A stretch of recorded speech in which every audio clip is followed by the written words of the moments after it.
Hi, this is Chris from Total Parts Plus, and today we have a 2011 Great Wall X240 Wagon, stock reference number 4972. This shape runs from the 10th month 2009 through to the 3rd month 2011.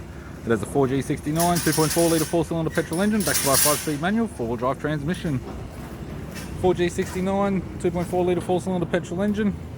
We have the left-hand headlight, left-hand fog light, left front 17-inch factory alloy mag with the bald tyre, left guard has one small dent, left power door mirror, left front door has one small dent, left rear door also has one small dent.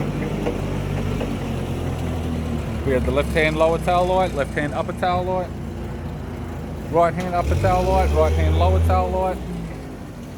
Right front door has 3 small dents and light wobbles across the centre of the door. Right power door mirror and a right front 17-inch factory alloy mag with a good tyre.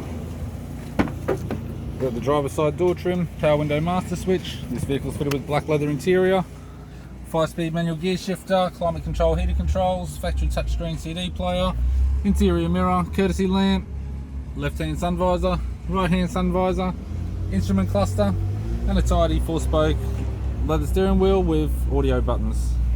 I'm Chris from Total Parts Plus, and I'd like to thank you for watching this video.